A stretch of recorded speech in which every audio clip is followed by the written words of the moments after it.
मोर प्रिय देशवासीगण नमस्कार। मन की बात को आपण को पुणी थरे स्वागत अभिनंदन। आउ मात्र किछि दिन मध्यरे 2026 आरंभ हेबाकु जाउछि। आउ आजि जेतेबेले मु आपण मानक सहित कथा हेउछि सेतेबेले मनरे समग्र वर्षकर स्मृति सबु नाचि जाउछि। अनेक छवि, अनेक आलोचना, अनेक उपलब्धि जहा देश को एक सूत्र रे बांधी देला। 2025 आमको एभली अनेक मुहूर्त देला जहाकु नेई प्रत्येक भारतीयଙ୍କ मनरे गर्व जात हेला। देशर प्रतिरक्षा ठारू आरंभ करी खेल पड़िया पर्यंत, विज्ञान परीक्षागार ठारू नेई विश्वर बड़ बड़ मंच पर्यंत भारत प्रत्येक स्थान रे निजर एक सुदृढ़ छाप सृष्टि कला। एही वर्षरे ऑपरेशन सिंदूर प्रत्येक भारतीय पई गर्वर प्रतीक पालटि गला। सारा विश्व स्पष्ट भावे देखिला जे आजिर भारत निजर सुरक्षा पई कोनोसी सालिस करिवो नाही। ऑपरेशन सिंदूर समय रे देशर कोण अनुकोणरू माँ भारतीଙ୍କ प्रति प्रेम और समर्पणर छवि सम्मुख को आसिला। लोके निज निज ढंगरे निजर भाव प्रकाश कले। बंधुगण, एही भावना सेतेबेले मध्य देखिबाकु मिलिला जेतेबेले वंदे मातरमर 150 वर्ष पूर्ण हैला। हैशटैग वंदे मातरम 150 को निज वार्ता एवं परामर्श मान पठाइबाकु मु आपण मानकु अनुरोध करिथिली। एही अभियान रे देशवासी खूब उत्साहर सहित अंशग्रहण कले। बंधुगण, 2025 क्रीड़ा दृष्टि गोटे स्मरणीय वर्ष थिला। आम पुरुष क्रिकेट दल आईसीसी चैंपियंस ट्रॉफी जितिला। महिला क्रिकेट दल प्रथम थर विश्वकप अधिकार कले। भारतर कन्या माने women's blind T20 world cup जीति इतिहास सृष्टि कले। एशिया कप T20 रे मध्य त्रिरंगा गौरवर सह उड़िला। पारा एथलीट माने मध्य विश्व चैंपियनशिप रे अनेक पदक जीति एकथा प्रमाणित करदेले जे उत्साह थिले कोनोसी बाधाविघ्न पथरोध करिपारे नाही। विज्ञान एवं महाकाश क्षेत्र रे मध्य भारत विराट लंफ प्रदान कला। Shubhanshu Shukla international space station को पहुँचबारे प्रथम भारतीय हेले। परिवेश सुरक्षा एवं वन्यजंतु सुरक्षा सह जड़ित अनेक प्रचेष्टा मध्य 2025 पई परिचय साजिला। भारत रे चिताबाघ संख्या मध्य एबे 30 रु अधिक होई गलानी। 2025 रे आस्था, संस्कृति एवं भारतर अद्वितीय ऐतिह्य सबु एकाठी दृष्टिगोचर हेला। वर्ष आरंभ रे प्रयागराज महाकुंभर आयोजन सारा विश्व को चकित कला। वर्ष शेष भागरे अयोध्या रे राम मंदिर उपरे ध्वजारोहण कार्यक्रम प्रत्येक भारतीय को गर्व परिपूर्ण कला। स्वदेशी को नहीं मध्य लोकंक मध्यरे प्रबल उत्साह देखादेला। लोके सही सामग्री क्रय करुछंती जेउथिरे रहिछि कोनोसी भारतीयर परिश्रम, जेउथिरे रहिछि भारतर माटीर महक। आज आमे गर्वरे कहि परिबा जे 2025 भारत को देइछि आहुरी अधिक आत्मविश्वास। एकथा मध्य सत जे एही वर्षरे आमको अनेक प्राकृतिक विपर्ययर सम्मुखीन मध्य हेबाकु पड़िला। एबे देश 2026 रे नूतन आशा नुआ संकल्प सह अग्रसर हेबा पई प्रस्तुत। मोर प्रिय देशवासीगण, आज विश्व भारत ठारू अनेक किछि आशा करुछि। भारत ठारू आशा करिवार सबुठारू बड़ कारण हैला आमर युवशक्ति। विज्ञान क्षेत्र रे आमर उपलब्धि, नवसृजन, प्रजुक्ति विद्यार विस्तार को देखि विश्वर अनेक देश प्रभावित होइछन्ति। बंधुगण, भारतर युववर्गंक ठारे सबुबेले किछि नुआ करिवार उत्साह रहुछि एवं सेमाने सेतिकी सचेतन मध्य। मोर युवबंधु माने अनेक थर मते पचारंती जे राष्ट्र निर्माण क्षेत्र रे सेमानंकर निजर योगदान किभଳି वृद्धि करि परिबे, सेमाने किभଳି निज आइडिया को शेयर करि परिबे। अनेक बंधु पचारंती जे सेमाने किभଳି निजर चिंताधारा को मो सम्मुख रे उपस्थापन करि परिबे। आम युवबंधु मानंकर एही जिज्ञासार समाधान हेउछि विकसित भारत यंग लीडरशिप डायलॉग। गत वर्ष एहार प्रथम संस्करण अनुष्ठित होइथिला। एबे किछि दिन परे एहार द्वितीय संस्करण अनुष्ठित हेबाकु जाउछि। आसंता मास 12 तारिख दिन स्वामी विवेकानंदଙ୍କ जयंती अवसर रे जातीय युव दिवस पालन करा जिवो। सेही दिन यंग लीडर डायलॉग रो आयोजन करा जिवो। आ मु भी एथिरे निश्चय शामिल हेबी। एथिरे आम युववर्ग इनोवेशन, फिटनेस, स्टार्टअप एवं एग्रीकल्चर भली गुरुत्वपूर्ण विषय उपरे निजर आइडिया शेयर करिवे। मु एही कार्यक्रम को नहीं बहुत उत्सुक। बंधुगण, एही कार्यक्रम रे आम युववर्गर अंशग्रहण वृद्धि पाइबा देखि मते भल लागिला। मात्र किछि दिन पूर्वे एथिसह संपर्कित गोटे क्विज प्रतियोगिता मध्य अनुष्ठित होइथिला। एथिरे 50 लाख रु ऊर्ध्व युवक युवती अंशग्रहण करथिले। गोटे प्रबंध लिखन प्रतियोगिता मध्य अनुष्ठित होइथिला, जेउथिरे छात्र छात्री माने विभिन्न विषय उपरे ନିଜର ମତାମତ ପ୍ରକାଶ କରିଥିଲେ। ଏହି ପ୍ରତିଯୋଗିତାରେ ତାମିଲନାଡୁ ପ୍ରଥମ ଏବଂ ଉତ୍ତରପ୍ରଦେଶ ଦ୍ୱିତୀୟ ସ୍ଥାନ ଅଧିକାର କରିଥିଲା। ବନ୍ଧୁଗଣ, ଆଜି ଦେଶରେ ଯୁବବର୍ଗଙ୍କୁ ନିଜର ପ୍ରତିଭା ପ୍ରଦର୍ଶନ ନିମନ୍ତେ ନୂଆ ନୂଆ ସୁଯୋଗ ମିଳୁଛି। ଏଭଳି ଅନେକ ମଞ୍ଚ ବିକଶିତ ହେଉଛି ଯେଉଁଠାରେ ଯୁବବର୍ଗ ନିଜର ଯୋଗ୍ୟତା ଏବଂ ରୁଚି ଅନୁସାରେ ପ୍ରତିଭା ପ୍ରଦର୍ଶନ କରିପାରିବେ। ଏଭଳି ଗୋଟେ ମଞ୍ଚ ହେଉଛି ସ୍ମାର୍ଟ ଇଣ୍ଡିଆ ହାକାଥନ୍। ଏହା ଆଉ ଏକ ଏଭଳି ମାଧ୍ୟମ ଯେଉଁଠି ଆଇଡିଆ ଆକ୍ସନରେ ପରିବର୍ତ୍ତିତ ହୋଇଥାଏ। ବନ୍ଧୁଗଣ, ସ୍ମାର୍ଟ ଇଣ୍ଡିଆ ହାକାଥନ୍ 2025 ଚଳିତ ମାସ ଉଦ୍ଯାପିତ ହେଲା। ଏହି ହାକାଥନ୍ ସମୟରେ 80ରୁ ଅଧିକ ସରକାରୀ ବିଭାଗର 270ରୁ ଉର୍ଦ୍ଧ୍ୱ ସମସ୍ୟା ଉପରେ ଛାତ୍ରଛାତ୍ରୀମାନେ କାର୍ଯ୍ୟ କଲେ। ବାସ୍ତବିକ ଜୀବନର ଆହ୍ୱାନଗୁଡ଼ିକ ସମ୍ପର୍କରେ ଛାତ୍ରଛାତ୍ରୀମାନେ ଅନେକ ସମାଧାନ ଦେଲେ, ଯେମିତିକି ଟ୍ରାଫିକ୍ ସମସ୍ୟା। ଏହାକୁ ନେଇ ଯୁବବନ୍ଧୁମାନେ ସ୍ମାର୍ଟ ଟ୍ରାଫିକ୍ ମ୍ୟାନେଜମେଣ୍ଟ ସମ୍ପର୍କିତ ଅନେକ ଇଣ୍ଟରେଷ୍ଟିଂ ପର୍ସପେକ୍ଟିଭ୍ ସେୟାର କଲେ। ଫାଇନାନ୍ସିଆଲ ଫ୍ରଡ୍ ଏବଂ ଡିଜିଟାଲ ଆରେଷ୍ଟ ଭଳି ଆହ୍ୱାନଗୁଡ଼ିକର ସମାଧାନ ନିମନ୍ତେ ମଧ୍ୟ ଯୁବବନ୍ଧୁମାନେ ନିଜର ଆଇଡିଆ ସେୟାର କଲେ।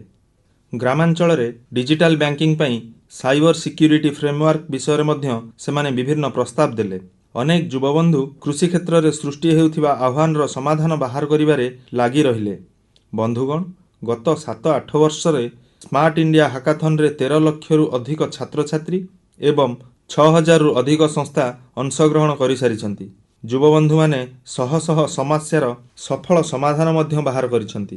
ଏହିଭଳି ହାକାଥନ୍ର ଆୟୋଜନ ସମୟ ସମୟରେ ହୋଇଥାଏ। ଏଥିରେ ନିଶ୍ଚିତ ଭାବେ ଅଂଶଗ୍ରହଣ କରିବାକୁ ମୁଁ ମୋ ଯୁବବନ୍ଧୁମାନଙ୍କୁ ଅନୁରୋଧ କରୁଛି। ବନ୍ଧୁଗଣ, ଆଜିକାଲି ଜୀବନ ଟେକ୍ ଡ୍ରିଭେନ୍ ହୋଇଚାଲିଛି ଏବଂ ଯେଉଁ ପରିବର୍ତ୍ତନ ସବୁ ହେବାକୁ ଶହ ଶହ ବର୍ଷ ଲାଗୁଥିଲା, ସେସବୁ ମାତ୍ର କିଛି ବର୍ଷ ମଧ୍ୟରେ ସମ୍ଭବ ହେବା ଦେଖାଯାଉଛି। ବେଳେବେଳେ ଲୋକେ ଏକଥାକୁ ନେଇ ବ୍ୟଗ୍ରତା ପ୍ରକାଶ କରୁଥିବା ଦେଖାଯାଉଛି ଯେ ରୋବୋଟ୍ ଯେମିତି ମନୁଷ୍ୟର ସ୍ଥାନ ନେଇ ନଯାଉ। ଏଭଳି ପରିବର୍ତ୍ତନଶୀଳ ସମୟରେ ମାନବ ବିକାଶ ପାଇଁ ନିଜର ଉଦ୍ୟମ ସହ ଜଡ଼ିତ ହୋଇ ରହିବା ବହୁତ ଜରୁରୀ। ଆମର ନୂତନ ପିଢ଼ି ଆମ ସଂସ୍କୃତିକୁ ନୂତନ ଚିନ୍ତାଧାରା ଏବଂ ଢଙ୍ଗରେ ଉତ୍ତମ ରୂପେ ସଂରକ୍ଷିତ କରୁଥିବା ଦେଖି ମୋତେ ବହୁତ ଖୁସି ଲାଗୁଛି।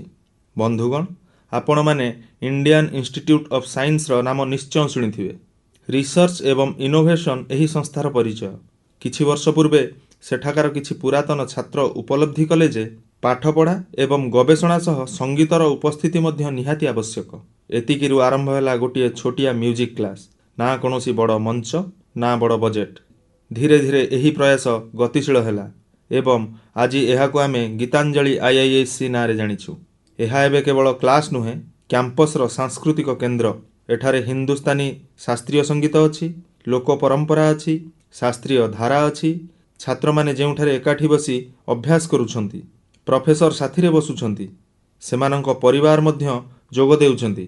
ଆଜି 200ରୁ ଅଧିକ ଲୋକ ଏହା ସହ ଜଡ଼ିତ। ବିଶେଷ କଥା ହେଲା ଯେ ଯେଉଁମାନେ ବିଦେଶକୁ ଚାଲିଯାଇଛନ୍ତି, ସେମାନେ ମଧ୍ୟ ଅନଲାଇନ୍ ମାଧ୍ୟମରେ ଏହି ଗ୍ରୁପ୍ ସହିତ ଯୋଡ଼ି ହୋଇ ରହିଛନ୍ତି।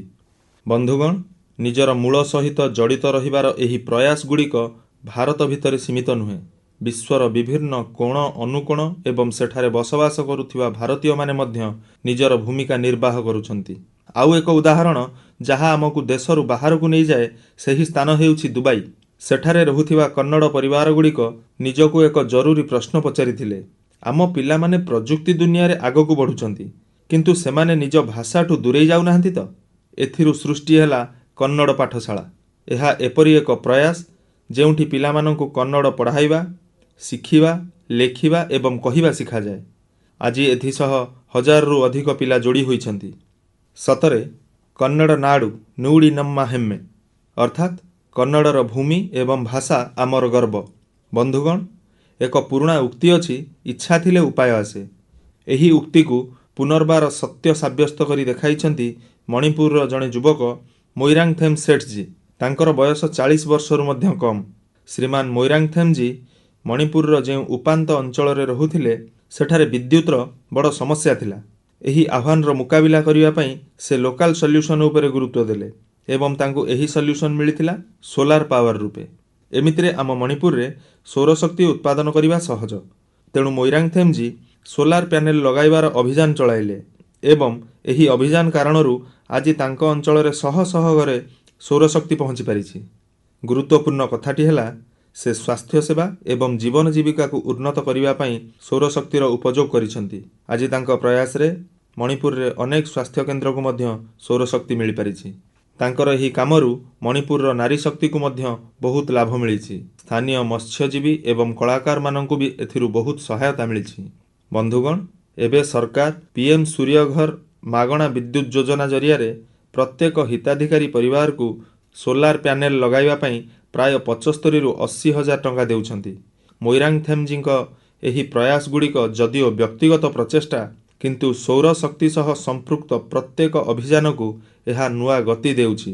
ମୁଁ ମନ୍ କି ବାତ୍ ମାଧ୍ୟମରେ ତାଙ୍କୁ ଶୁଭେଚ୍ଛା ଜଣାଉଛି।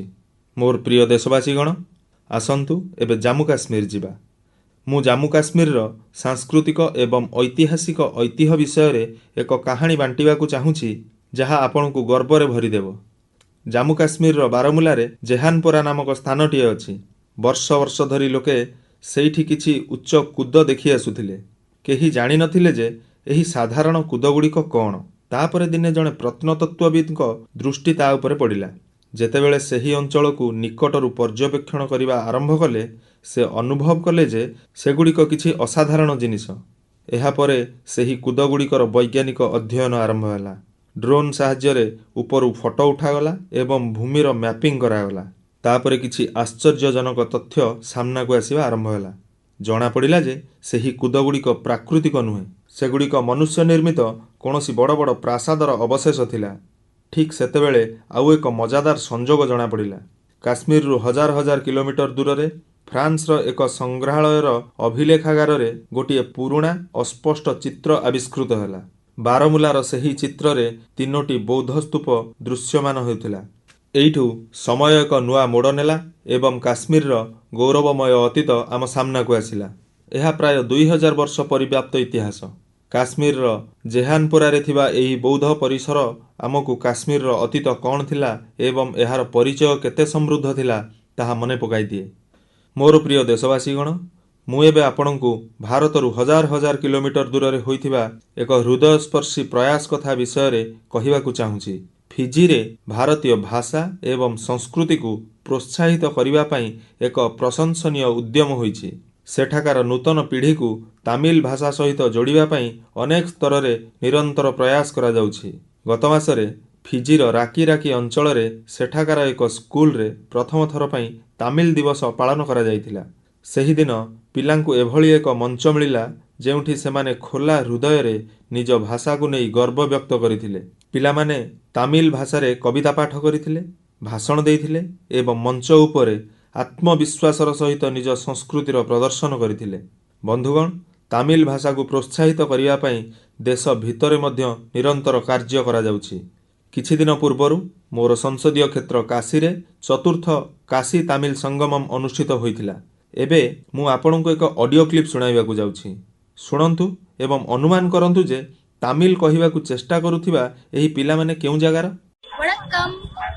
பாரத் அரசங்கதல ஓரே பாரதம் உன்னத பாரதம் நடத்தப்பட்ட காசி தமிழ் சங்கமம் 4 தமிழ் கற்போம் ನಾನು ரொம்ப ಕಾರ್ಕೆ ಉದಾಹರಣಕ್ಕೆ ಏನು ತಮಿಳಿಲ್ ಇಂಟ್ರೊಡಕ್ಷನ್ कासियोड़ भूमिल नानु पायल पटेल और सुकिन्स इंटर कॉलेज की मानवी अनेवरकुम येन वड़क्कम।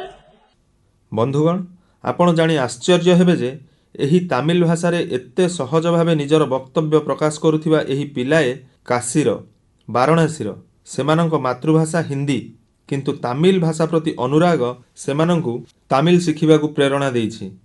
ए वर्ष वाराणसी रे काशी तामिल संगमम समय तामिल शिखिबा उपरे विशेष गुरुत्व दिया जाइथिला। लर्न तामिल तामिल कराकलम एही थीम जरिया वाराणसी 50 रु अधिक स्कूल रे मध्य स्वतंत्र अभियान चला जाइथिला। एहार फलाफल आमे एही ऑडियो क्लिप रु सुनि पारुछु। एन्न पेर वैष्णव नान निवेदिता शिक्षा सदन बालिका इंटर कॉलेज वाराणसी पढ़िकिरे नान काशी तमिल करकलाम 4.0 ला तमिल भाषा टिक्कावुम इल्लुवम करेन इंधा वयपुक्क पराधान नरेंद्र मोदी अवगलेगु नान नंटी सोलिगरेन। बंधुगण, तामिल हेउची विश्वर सबुठारु पुराणा भाषा। तामिल साहित्य मध्य अत्यंत समृद्ध। मु आपणଙ୍କୁ मन की बात रे काशी तामिल संगमम रे अंशग्रहण करने अनुरोध करिथिली। मु खुशी जे आज देशर अन्य अंचलर पिला एवं युवक युवती मध्यरे भी तामिल भाषा प्रति नूतन आग्रह देखा जाउछि ଏହା ହେଉଛି ଭାଷାର ଶକ୍ତି, ଏହା ହେଉଛି ଭାରତର ଏକତା। ବନ୍ଧୁଗଣ, ଆସନ୍ତା ମାସରେ ଆମେ ଦେଶର 77ତମ ଗଣତନ୍ତ୍ର ଦିବସ ପାଳନ କରିବା। ଯେତେବେଳେ ବି ଏପରି ସୁଯୋଗ ଆସେ, ଆମ ହୃଦୟ ସ୍ୱାଧୀନତା ସଂଗ୍ରାମୀ ଏବଂ ସମ୍ବିଧାନ ନିର୍ମାତାଙ୍କ ପ୍ରତି କୃତଜ୍ଞତାରେ ପୂରି ଉଠେ। ଆମ ଦେଶ ସ୍ୱାଧୀନତା ପ୍ରାପ୍ତି ପାଇଁ ଏକ ଦୀର୍ଘ ଲଢ଼େଇ ଲଢ଼ିଛି। ଦେଶର ପ୍ରତ୍ୟେକ ଅଞ୍ଚଳର ଲୋକ ସ୍ୱାଧୀନତା ଆନ୍ଦୋଳନରେ ଯୋଗ ଦେଇଥିଲେ। କିନ୍ତୁ ଦୁର୍ଭାଗ୍ୟବଶତଃ ସ୍ୱାଧୀନତାର ଅନେକ ନାୟକ ନାୟିକାଙ୍କୁ ଯେଉଁ ସମ୍ମାନ ମିଳିବା କଥା ତାହା ମିଳିନାହିଁ। ସେହିଭଳି ଜଣେ ସ୍ୱାଧୀନତା ସଂଗ୍ରାମୀ ହେଉଛନ୍ତି ଓଡ଼ିଶାର ପାର୍ବତୀ ଗିରିଜୀ।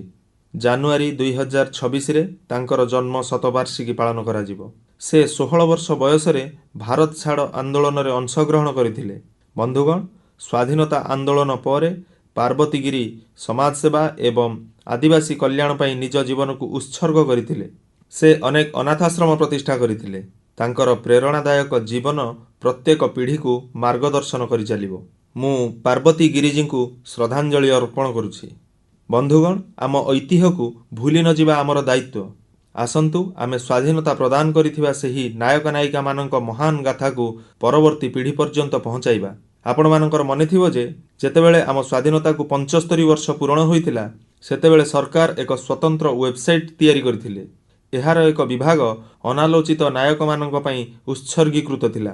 ଆଜି ମଧ୍ୟ ଆପଣ ଏହି ୱେବସାଇଟ୍କୁ ଭିଜିଟ୍ କରି ସେହି ମହାନ ବ୍ୟକ୍ତିତ୍ୱମାନଙ୍କ ବିଷୟରେ ଜାଣିପାରିବେ, ଯେଉଁମାନେ ଦେଶକୁ ସ୍ୱାଧୀନତା ଆଣିଦେବାରେ ପ୍ରମୁଖ ଭୂମିକା ଗ୍ରହଣ କରିଥିଲେ। ମୋର ପ୍ରିୟ ଦେଶବାସୀଗଣ, ମନ୍ କି ବାତ୍ ମାଧ୍ୟମରେ ଆମକୁ ସମାଜର କଲ୍ୟାଣ ସମ୍ବନ୍ଧୀୟ ମହତ୍ତ୍ୱପୂର୍ଣ୍ଣ ବିଷୟଗୁଡ଼ିକ ଉପରେ ଚର୍ଚ୍ଚା କରିବା ପାଇଁ ଗୋଟିଏ ସୁନ୍ଦର ଅବସର ମିଳୁଛି। ଆଜି ମୁଁ ଏଭଳି ଏକ ବିଷୟରେ କଥା ହେବାକୁ ଚାହୁଁଛି ଯାହାକି ଆମ ସମସ୍ତଙ୍କ ପାଇଁ ଚିନ୍ତାର ବିଷୟ ହୋଇପଡ଼ିଛି। ICMR ଅର୍ଥାତ୍ Indian council of medical research ଏହି କିଛି ଦିନ ତଳେ ଏକ ରିପୋର୍ଟ ଜାରି କରିଛି। ଏଥିରେ କୁହାଯାଇଛି ଯେ ନିମୋନିଆ ଏବଂ UTI ଭଳି ଅନେକ ରୋଗ ବିରୁଦ୍ଧରେ ଆଣ୍ଟିବାୟୋଟିକ୍ ଔଷଧଗୁଡ଼ିକ ଦୁର୍ବଳ ସାବ୍ୟସ୍ତ ହେଉଛନ୍ତି। ଆମ ସମସ୍ତଙ୍କ ପାଇଁ ଏହା ଏକ ଚିନ୍ତାଜନକ ବିଷୟ। ରିପୋର୍ଟ ଅନୁସାରେ ଏହାର ଗୋଟିଏ ବଡ଼ କାରଣ ହେଲା ଭଲ ମନ୍ଦ ନ ଭାବି ଲୋକମାନେ ଆଣ୍ଟିବାୟୋଟିକ୍ ଔଷଧଗୁଡ଼ିକ ସେବନ କରୁଛନ୍ତି। ଆଣ୍ଟିବାୟୋଟିକ୍ ସେଭଳି ଔଷଧ ନୁହେଁ ଯାହାକୁ ମନ ଇଚ୍ଛା ସେବନ କରାଯିବ। ଏହାର ବ୍ୟବହାର ଡାକ୍ତରଙ୍କ ପରାମର୍ଶ ଅନୁଯାୟୀ କରିବା ଉଚିତ। ଆଜିକାଲି ଲୋକମାନେ ମାନି ନେଉଛନ୍ତି ଯେ ବାସ୍ ଗୋଟିଏ ବଟିକା ଖାଇଦିଅ, ସମସ୍ତ ଅସୁବିଧା ଦୂର ହୋଇଯିବ। ଏହି କାରଣରୁ ରୋଗ ଏବଂ ସଂକ୍ରମଣଗୁଡ଼ିକ ଆଣ୍ଟିବାୟୋଟିକ୍ ଠାରୁ ବଳବାନ ଲାଗୁଛନ୍ତି। ମୁଁ ଆପଣ ସମସ୍ତଙ୍କୁ ଅନୁରୋଧ କରୁଛି ଯେ ଆପଣମାନେ ନିଜ ଇଚ୍ଛା ଅନୁସାରେ ଔଷଧ ସେବନ କରିବା ବନ୍ଦ କରନ୍ତୁ। ଆଣ୍ଟିବାୟୋଟିକ୍ ବ୍ୟବହାର କ୍ଷେତ୍ରରେ ଏହି କଥା ପ୍ରତି ଧ୍ୟାନ ଦେବା ବହୁତ ଜରୁରୀ। ମୁଁ ତ କହିବି, ଔଷଧ ବ୍ୟବହାର ପାଇଁ ମାର୍ଗଦର୍ଶନ ଏବଂ ଆଣ୍ଟିବାୟୋଟିକ୍ ପାଇଁ ଡାକ୍ତରଙ୍କ ପରାମର୍ଶ ବହୁତ ଜରୁରୀ। ଏହି ଅଭ୍ୟାସ ଆପଣଙ୍କ ସ୍ୱାସ୍ଥ୍ୟର ଉନ୍ନତି ପାଇଁ ବହୁତ ଉପଯୋଗୀ ସାବ୍ୟସ୍ତ ହେବ। ମୋର ପ୍ରିୟ ଦେଶବାସୀଗଣ, ଆମର ପାରମ୍ପରିକ କଳା ସମାଜକୁ ସଶକ୍ତ କରିବା ସଙ୍ଗେ ସଙ୍ଗେ ଲୋକମାନଙ୍କର ଆର୍ଥିକ ପ୍ରଗତି ଦିଗରେ ଏକ ବଡ଼ ମାଧ୍ୟମ ହୋଇପାରିଛି। ଆନ୍ଧ୍ରପ୍ରଦେଶର ନାର୍ସାପୁରମ୍ ଜିଲ୍ଲାର ଲେସ୍ କ୍ରାଫ୍ଟର ଚର୍ଚ୍ଚା ଏବେ ସାରା ଦେଶରେ ବଢ଼ି ଚାଲିଛି। ଏହି ଲେସ୍ କ୍ରାଫ୍ଟ କଳାଟି ପୁରୁଷ ଧରି ମହିଳାମାନଙ୍କ ହାତରେ ହିଁ ରହିଛି। ବହୁତ ଧୈର୍ଯ୍ୟ ଏବଂ ନିପୁଣତାର ସହିତ ଦେଶର ନାରୀ ଶକ୍ତି ଏହାର ସଂରକ୍ଷଣ କରିଆସିଛି। ଆଜି ଏହି ପରମ୍ପରାକୁ ଏକ ନୂଆ ରୂପ ରଙ୍ଗ ସହିତ ଆଗେଇ ନେବାର ଚେଷ୍ଟା କରାଯାଉଛି। ଆନ୍ଧ୍ରପ୍ରଦେଶ ସରକାର ଏବଂ ନାବାର୍ଡ ମିଳିତ ଭାବରେ କାରିଗରମାନଙ୍କୁ ନୂଆ ନୂଆ ଡିଜାଇନ ଶିଖାଉଛନ୍ତି, ଉତ୍ତମ କୌଶଳର ପ୍ରଶିକ୍ଷଣ ଦେଉଛନ୍ତି ତଥା ନୂଆ ନୂଆ ବଜାର ସହିତ ସଂଯୋଗ କରୁଛନ୍ତି। ନାର୍ସାପୁରମ୍ ଲେସ୍କୁ GI ଟ୍ୟାଗ୍ ମଧ୍ୟ ମିଳିଛି। ଆଜି ଏହାର 500ରୁ ଅଧିକ ଉତ୍ପାଦ ତିଆରି ହେଉଛି ଏବଂ 250ରୁ ଅଧିକ ଗାଁମାନଙ୍କରେ ପ୍ରାୟତଃ 1 ଲକ୍ଷ ମହିଳାଙ୍କୁ ଏହାଦ୍ୱାରା ରୋଜଗାର ମିଳୁଛି। ବନ୍ଧୁଗଣ, ମନ୍ କି ବାତ୍ ସେହିଭଳି ଲୋକମାନଙ୍କୁ ଆଗକୁ ଆଣିବାର ଗୋଟିଏ ମଞ୍ଚ, ଯେଉଁମାନେ ତାଙ୍କର କଠିନ ପରିଶ୍ରମ ଦ୍ୱାରା ଖାଲି ପାରମ୍ପରିକ କଳାକୁ ଆଗକୁ ବଢ଼ାଉଛନ୍ତି ତାହା ନୁହେଁ, ବରଂ ଏହାଦ୍ୱାରା ସ୍ଥାନୀୟ ଲୋକମାନଙ୍କୁ ସଶକ୍ତ ମଧ୍ୟ କରୁଛନ୍ତି। ମଣିପୁରର ଚୁରାଚାନ୍ଦପୁରରେ ମାର୍ଗାରେଟ୍ ରାମଥାରସିମ୍ଙ୍କର ଏହିପରି ଏକ ପ୍ରୟାସ ରହିଛି। ସେ ମଣିପୁରର ପାରମ୍ପରିକ ଉତ୍ପାଦକୁ, ସେଠାକାର ହସ୍ତଶିଳ୍ପକୁ, ବାଉଁଶ ଏବଂ କାଠରେ ତିଆରି ହୋଇଥିବା ଜିନିଷଗୁଡ଼ିକୁ ଗୋଟିଏ ବୃହତ୍ ଦୃଷ୍ଟିରୁ ଦେଖିଲେ ଏବଂ ତାଙ୍କର ଏହି ଦୂରଦୃଷ୍ଟି ଦ୍ୱାରା ସେ ଜଣେ ହସ୍ତଶିଳ୍ପ କଳାକାର ଭାବେ ଲୋକଙ୍କ ଜୀବନକୁ ବଦଳାଇବାର ମାଧ୍ୟମ ହୋଇଯାଇଛନ୍ତି। ଆଜି ମାର୍ଗାରେଟ୍ ଜୀଙ୍କ ୟୁନିଟ୍ରେ 50ରୁ ଅଧିକ କଳାକାର କାମ କରୁଛନ୍ତି ଏବଂ ସେମାନେ ନିଜର ପରିଶ୍ରମ ଦ୍ୱାରା ଦିଲ୍ଲୀ ସମେତ ଦେଶର ଅନେକ ରାଜ୍ୟରେ ନିଜ ଉତ୍ପାଦର ଗୋଟିଏ ବଜାର ମଧ୍ୟ ବିକାଶ କରିଛନ୍ତି। ବନ୍ଧୁଗଣ, ସେନାପତି ଜିଲ୍ଲାରେ ରହୁଥିବା ଚୋଖନେ କ୍ରିଚେନାଜୀ ମଧ୍ୟ ମଣିପୁରର ଆଉ ଏକ ଉଦାହରଣ। ତାଙ୍କର ପୂରା ପରିବାର ପାରମ୍ପରିକ କୃଷି ସହ ଯୋଡ଼ି ହୋଇ ରହିଛନ୍ତି। କ୍ରିଚେନା ଏହି ପାରମ୍ପରିକ ଅନୁଭୂତିକୁ ଆଉ ଟିକେ ବଢ଼ାଇଲେ। ସେମାନେ ଫୁଲ ଚାଷକୁ ନିଜର ସଉକ ବନାଇଲେ। ଆଜି ସେ ଏହି କାମକୁ ଭିନ୍ନ ଭିନ୍ନ ବଜାର ସହିତ ସଂଯୁକ୍ତ କରିଛନ୍ତି ଏବଂ ନିଜ ଅଞ୍ଚଳର ସ୍ଥାନୀୟ ସମୁଦାୟକୁ ମଧ୍ୟ ସଶକ୍ତ କରୁଛନ୍ତି। ବନ୍ଧୁଗଣ, ଏହି ଉଦାହରଣ ଆମକୁ ଶିଖାଇ ଦିଏ ଯେ ଯଦି ପାରମ୍ପରିକ ଜ୍ଞାନକୁ ଆଧୁନିକ ଦୃଷ୍ଟିଭଙ୍ଗୀ ଦ୍ୱାରା ବଢ଼ାଇବାକୁ ଚେଷ୍ଟା କରିବା, ତାହେଲେ ଏହା ଆର୍ଥିକ ପ୍ରଗତିର ଗୋଟିଏ ବଡ଼ ମାଧ୍ୟମ ହୋଇପାରିବ। ଆପଣଙ୍କ ଆଖପାଖରେ ମଧ୍ୟ ଯଦି ଏହିଭଳି ସଫଳ କାହାଣୀ ଥାଏ, ତେବେ ମୋତେ ନିଶ୍ଚୟ ସେୟାର କରନ୍ତୁ। ବନ୍ଧୁଗଣ, ଆମ ଦେଶର ସବୁଠାରୁ ସୁନ୍ଦର କଥା ଏଇଆ ଯେ ବର୍ଷ ସାରା ପ୍ରତ୍ୟେକ ସମୟରେ କୌଣସି ନା କୌଣସି ଅଞ୍ଚଳରେ ଉତ୍ସବର ବାତାବରଣ ରହେ। ଭିନ୍ନ ଭିନ୍ନ ପର୍ବପର୍ବାଣି ତ ଅଛି, ଏହା ସହିତ ବିଭିନ୍ନ ରାଜ୍ୟରେ ସ୍ଥାନୀୟ ଉତ୍ସବଗୁଡ଼ିକ ମଧ୍ୟ ଆୟୋଜିତ ହେଉଛି।